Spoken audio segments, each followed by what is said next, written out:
Jamaah salat Jumat yang dirahmati oleh Allah, merupakan satu kewajiban bagi kita. Tidak diciptakan jin, tidak diciptakan manusia kecuali untuk beribadah kepada Allah Subhanahu wa taala. Wa ma khalaqtul jinna wal insa illa liya'budun.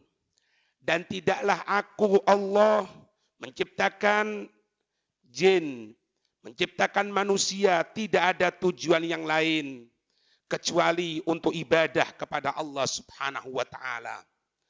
Para ulama mereka mengatakan wal ubudiyatu ismun jami'un likulli ma yuhibbuhu Allah wa yardahu. Yang dimaksud dengan ubudiyah, yang dimaksud dengan ibadah, yaitu nama yang mencakup secara keseluruhan, yang mana Allah menyenangi, Allah meridhoi. Kita sholat, Allah menyenangi. Kita baca Quran, Allah juga menyenangi. Kita berangkat ke pasar untuk mencari rezeki Allah, Allah meridhoi. Kita tidak menipu ketika kita berjual beli, Allah meridhoi dan Allah menyenangi. Itu termasuk ibadah. Jadi ibadah bukan cuma berada di dalam masjid, bukan cuma sholat, bukan cuma bacaan Al-Quran. Bahkan kita berangkat ke pasar pun, kita berbarengan dengan keluarga kita pun, bahkan kita makan dan minum bisa bernilai ibadah. Allah menyenangi dan Allah ridho. Minal aqwali wal a'malil batinati wal zahirah. Baik itu berupa perkataan, baik itu berupa perbuatan, al-batinati wal zahirah, secara batin ataupun secara zahir. Wa ghayatuha, dan puncak yang dinamakan dari bentuk ibadah adalah ad-dullu ma'a ghayatil mahabbah, perasaan hina dengan puncak kecintaan kepada Allah. Jangan kita sombong meskipun kita sholat, jangan kita sombong meskipun kita bisa baca Al-Quran tiap hari. Harus kita hina, harus kita menganggap diri kita tidak ada apa-apanya di dalam kekuasaan Allah Subhanahu wa taala. Ma'a ghayatil mahabbah, bersama puncak kecintaan, tidak ibadah kecuali karena cinta kepada Allah. Faman ta'abbada li ghairillahi faqad asyraka. Maka siapa orang yang dia beribadah untuk selain Allah, tujuannya bukan untuk Allah, faqad asyraka, maka benar-benar dia telah menduakan Allah. Wa man ahabba ma'allahi ghairahu faqad ittakhadahu nidda. Maka siapa orang yang mencintai dengan sepenuhnya selain Allah Subhanahu wa taala, faqad ittakhadahu nidda, maka benar-benar dia telah menjadikan Allah sebagai bahan tandingannya. Wa man khafahu wa rajahu wa raghiba ilaihi wa rahiba minhu li ghairillahi faqad abada dzalikal ghair. Siapa orang yang takut, siapa orang yang berharap, siapa orang yang cinta, siapa orang yang dalam keadaan ketakutan tapi selain kepada Allah, faqad abada dzalikal ghair, maka dia berarti telah beribadah, telah mengadakan ubudiyah kepada selain Allah Subhanahu wa taala. Ini makna ubudiyah, hadirin. Tapi bukan berarti kita takut riya, kita takut ujub, kita takut bangga diri, kita takut sombong, kita tinggalkan amal perbuatan ibadah. Justru itu tidak sesuai dengan aturan. Sayyidina Fudail bin Iyad rahimahullah, beliau pernah menyatakan, tarkul amali min ajlin nasiriya.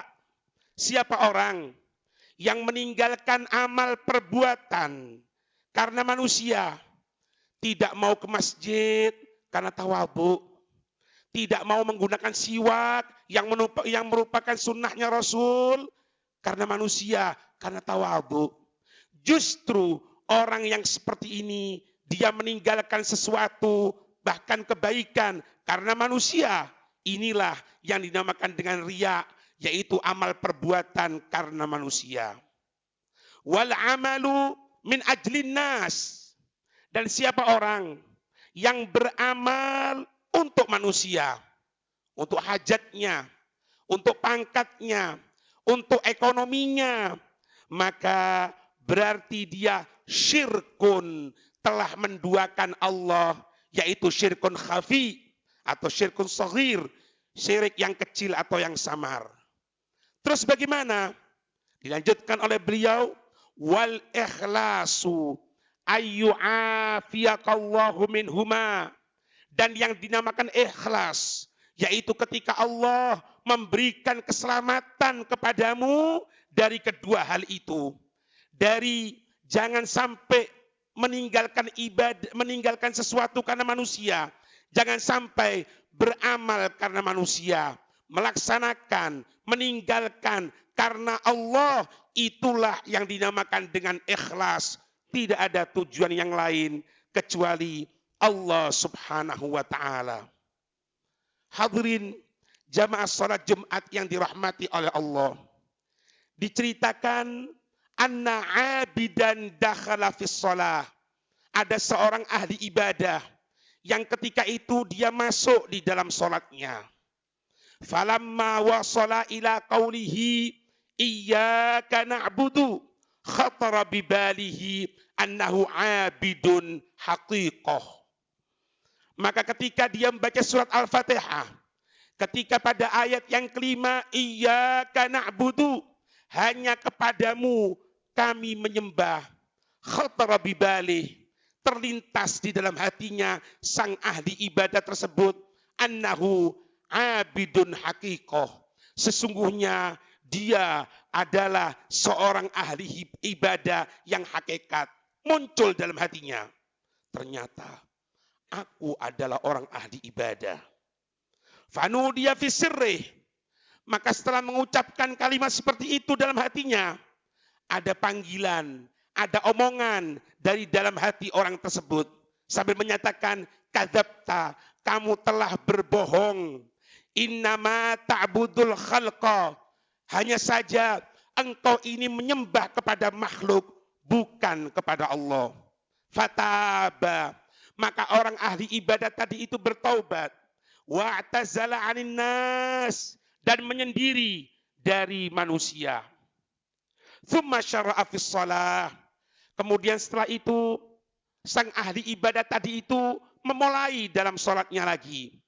Falamma wasala ila iyyaka na'budu. Maka sama ketika dia membaca surat Al-Fatihah, ketika sampai pada ayat iyyaka na'budu, hanya kepadamu ya Allah kami menyembah. Maka dia tadi itu mengatakan, akulah orang yang menyembah kepada Allah. Dia ada panggilan dalam hatinya juga mengatakan, kadzabta, innama ta'budu zaujataka. Kamu bohong.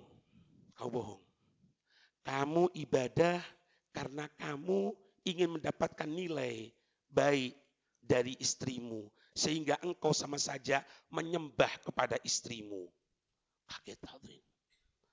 Maka sama dia bertobat kepada Allah, dia menjauhi dari manusia. Tsumma syara'a shalah. Kemudian mulai lagi salatnya yang baru. Sama kejadian, falamma intaha illa iyyaka na'budu, menyatakan aku orang ahli ibadah. Perkataan lagi mengatakan kadzabta, innama ta'budu malaka. Bohong. Kamu menyembah hartamu. Kamu sholat karena ingin rizkimu lancar. Kamu ibadah ingin pangkatmu. Kamu mendekatkan diri kepada Allah bukan karena Allah, bukan. Tapi ada tujuan yang ingin engkau sampai. Ingin engkau mendapatkan harta dan lain sebagainya. Apa yang terjadi? Selesai sholat, fatasaddaqa bijami'i. Maka sang ahli ibadah tadi itu mensodakohkan seluruh hartanya. Tsumma syara'a fis shalah. Kemudian dia mulai salat lagi. Sama kejadiannya. Falamma wasala ila iyyaka na'budu. Ketika sampai pada kata-kata iyyaka na'budu. Hanya kepadamu kami menyembah. Dia ada satu panggilan dalam hatinya mengatakan, kadzabta. Innama ta'budu thiyabaka. Bohong. Kamu ibadah bukan karena Allah. Karena kamu menggunakan pakaian yang bagus. Karena ingin pamer. Karena ada tendensi. Apa yang terjadi? Selesai sholat.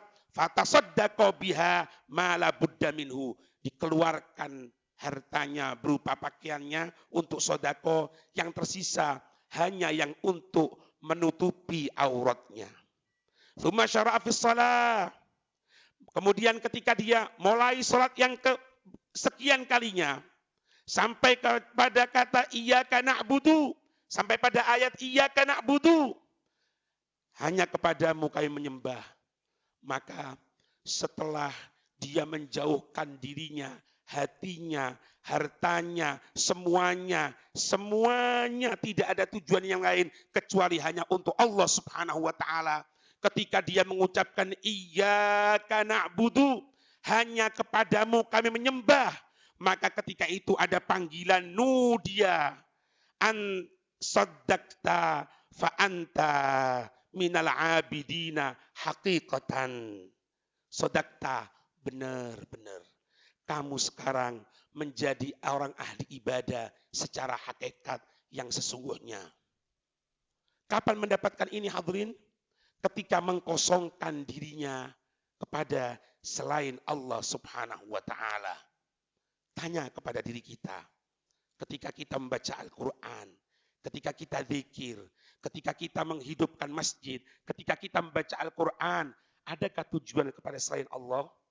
Kalau masih ada tujuan kepada selain Allah, maka wajib kita berbenah.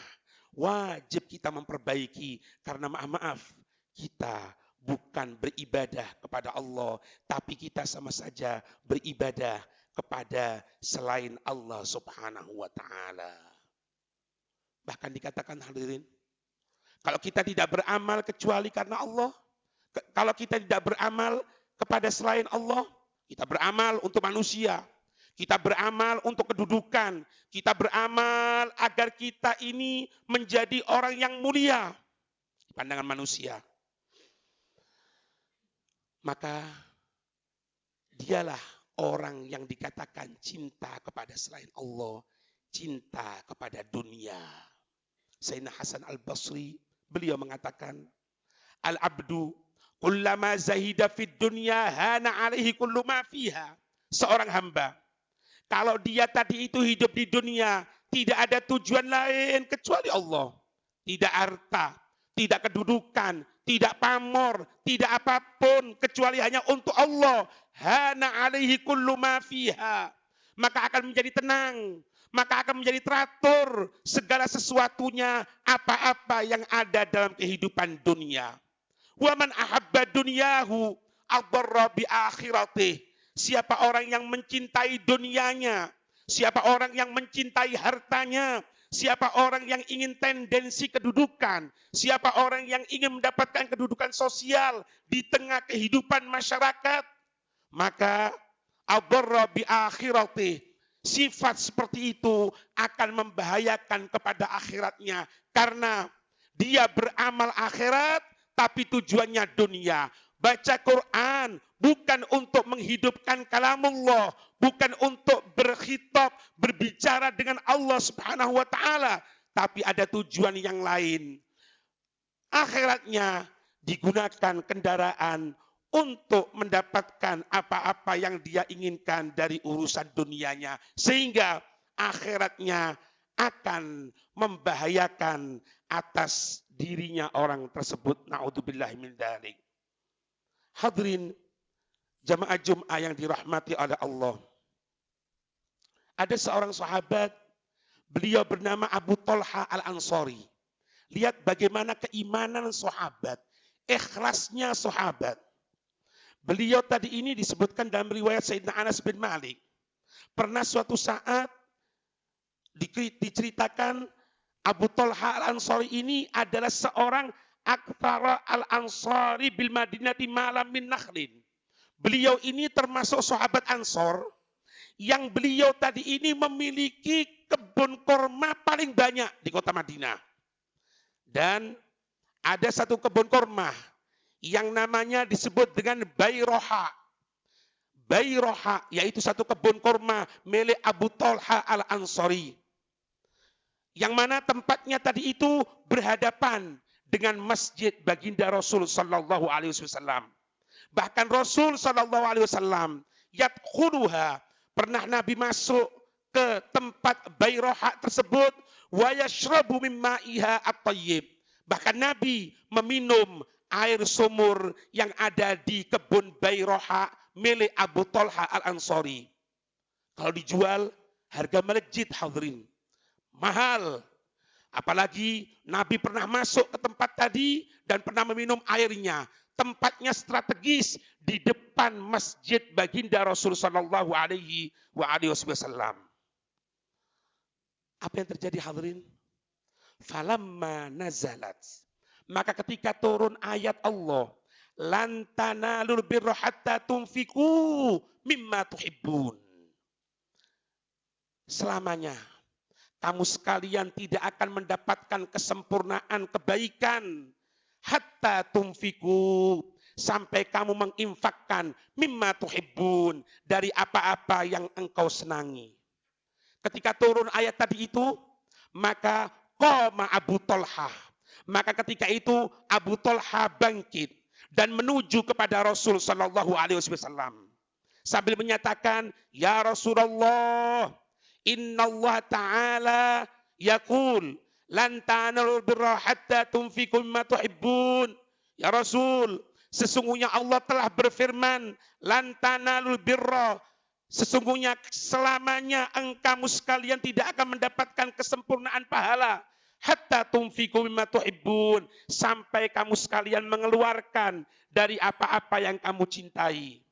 Wa inna ahabba anbari ilayya Bayroha, dan sesungguhnya ya Rasul, dari sekian hartaku yang aku miliki, dari kebun yang aku miliki semuanya, yang paling aku cintai adalah Bayroha, adalah kebun Bayroha yang engkau pernah masuk, yang berada tempatnya strategis, itu yang paling dicintai. Apa yang terjadi hadirin? Wa inna sodaqotun lillah. Dan sekarang ya Rasul, itu kebun Bayroha yang harganya itu mencapai harga yang amat sangat mahal. Semuanya aku sodakohkan untuk Allah. Arju birroha wa dukhroha indallah. Aku berharap supaya mendapatkan kebaikan dari sodako tersebut, simpenan dari sodako tersebut di sisi Allah subhanahu wa ta'ala. Fadhu'ha ya Rasulullah haitsu arakallah. Maka ambillah kebunku itu ya Rasul, gunakan apa-apa yang engkau anggap baik untuk Allah dan untuk engkau ya Rasul. Allahu Akbar. Ini keimanan sahabat hadirin. Turun ayat, tidak menunggu nanti besok, tidak langsung datang kepada Nabi diberikan. Terus apakah yang dilaksanakan Rasulullah? Apakah Rasulullah langsung menyatakan, ini kesempatan, bagus, mana surat-suratnya, ayo kita jual? Tidak, hadirin, tidak. Rasul sallallahu alaihi wasallam menyatakan kepada sahabat Abu Talha, bakhin, dzaka malun rabih, dzaka malun rabih. Bagus, bagus. Wahai Abu Talha, itulah harta yang akan mendapatkan keuntungan. Itulah harta yang menguntungkan. Wa qad sami'tu ma qulta, dan aku telah mendengarkan apa yang engkau sampaikan. Untuk memberikan semuanya kepada Allah, kepada Islam.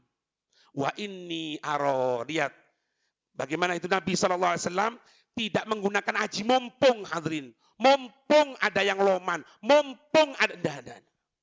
Nabi melanjutkan, wa inni aro an taj'alaha fil aqrabina, dan sesungguhnya aku melihat kebunmu tadi itu lebih baik engkau jual, engkau bagikan kepada kerabatmu.